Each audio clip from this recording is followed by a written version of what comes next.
Here's something that most men over 60 never hear from their doctor.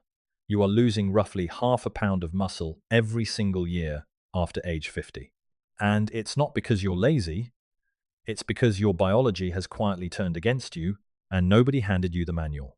The medical term is sarcopenia, and a landmark study published in the Journal of Cachexia, Sarcopenia, and Muscle found that men with accelerated muscle loss have a 2.3 times higher risk of cardiovascular mortality. Not just weakness, not just balance problems. Actual death, earlier than it should come.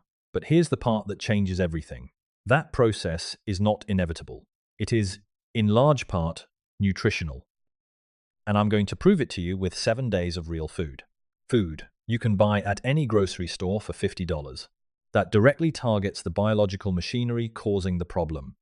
My name is Marcus Reed. I'm 58. I played professional football for 11 years, and for the last decade, I've trained men over 50 for a living. I've made every mistake in this space, and I've also found what actually works when testosterone is lower, cortisol is higher, and your joints have opinions about everything. Here's what we're covering. First, why your protein needs at 60 are dramatically different than they were at 40, and the hormonal reason most men eat the wrong amount. Second, how to structure every single meal around a pathway called mTOR, which is essentially your body's muscle-building switch. Third, the exact 7-day meal plan, day by day, with grocery costs built in. Fourth, the 3 biggest protein mistakes men over 60 make, and the one that silently guarantees you stay weak. And at the very end, the X factor bonus, a single behavioral habit that research shows can increase muscle protein synthesis by up to 40% without adding a single calorie. Stay with me. This is the information your 40-year-old self would have killed for. 1. The protein paradox. Why more isn't enough? Robert was 64 when he came to see me frustrated. He said, "Marcus, I eat chicken every night. I train 3 times a week. I still look like I'm melting." And he was right. His arms had lost definition, his posture had softened, and he'd gained 12 pounds of fat in 2 years, despite, by his estimation, eating pretty healthy.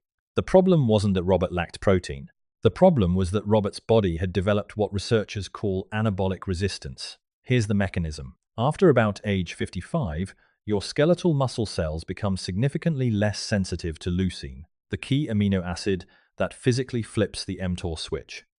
Think of mTOR mammalian target of rapamycin as the electrical panel in your house. Leucine is the switch.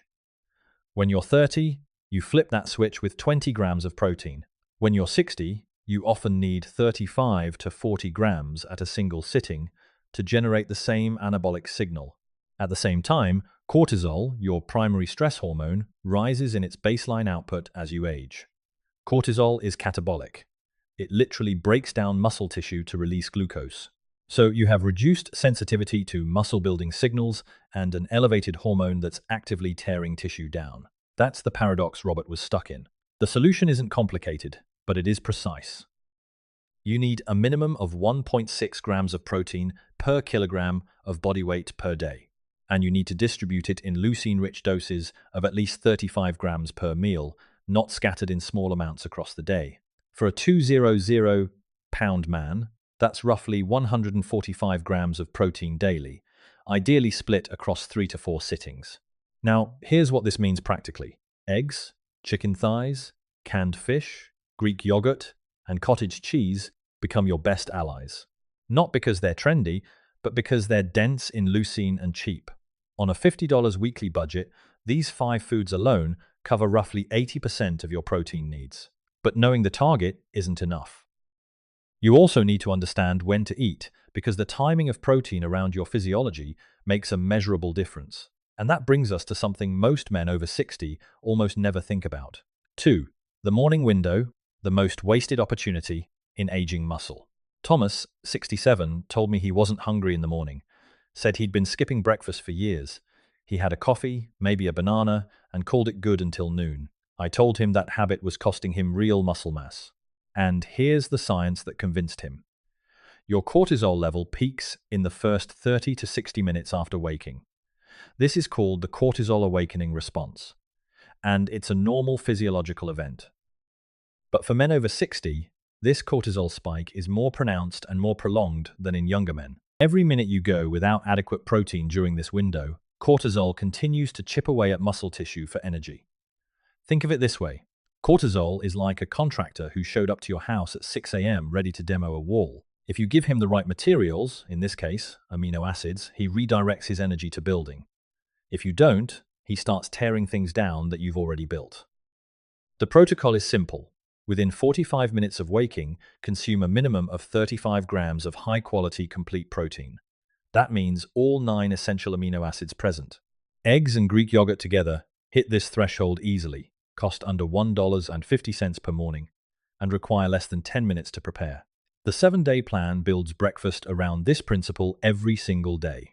Days 1 through 3 rotate between a 3-egg scramble with 1 cup of cottage cheese, delivering 43 grams of protein for approximately $1.20, and a Greek yogurt parfait with 2 hard-boiled eggs and a tablespoon of natural peanut butter. Notice there are no exotic powders, no specialty health food stores. Every item comes from the basic refrigerated section of a standard grocery store. Thomas made one change. He started eating breakfast and reported measurable grip strength improvement within 3 weeks. That's not a miracle. That's cortisol management through breakfast. Now, managing the morning is critical, but the bigger battle happens in the afternoon, when most men don't realize their muscle-building window is quietly closing. 3. The afternoon reset lunch, insulin, and the myostatin factor. A 71-year-old named Gerald came to me specifically about his belly fat. He was exercising, watching portions, but his midsection kept growing. What Gerald didn't know was that the combination of protein-light lunches and high-carbohydrate snacking was doing something specific to a protein called myostatin. Myostatin is essentially muscle's natural brake pedal. Your body produces it to prevent excessive muscle growth, a biological failsafe that made sense in evolution but becomes a real problem when you're already losing muscle at 60. And here's what the research shows. Chronically elevated insulin, the kind triggered by repeated blood sugar spikes from carb-heavy, protein-light meals, appears to upregulate myostatin expression, further slowing muscle protein synthesis. The fix for lunch isn't dramatic, it's structural. A protein anchor, ideally a canned fish like salmon or tuna, or a chicken thigh, paired with fiber-rich vegetables and a small amount of complex carbohydrate. Canned salmon costs roughly $1.50 per serving and delivers 25 grams of protein plus anti-inflammatory omega-3 fatty acids, which separately support joint health and reduce inflammatory cytokines, the same ones that make your knees ache after training. Day 4 of the plan features a tuna and white bean bowl, half a can of tuna, half a can of white beans, a handful of baby spinach, olive oil, lemon juice, and cracked pepper. Total cost, under $2.20. Protein content, 38 grams. Preparation time, 4 minutes. The goal at every lunch is the same as breakfast. Hit 35 grams of complete protein, keep simple sugars minimal, and include a fat source to slow digestion and keep insulin from spiking aggressively. Gerald lost 4 inches off his waist in 8 weeks, not by eating less, by eating smarter at lunch. His comment to me, "I didn't change how much I ate, I changed what I ate." That distinction matters more than almost anything else in this protocol. One more meal to anchor, and it's the one that most men get most wrong: dinner, and the specific timing error that essentially switches off nighttime muscle repair. 4. The night protocol: casein, sleep, and cellular repair.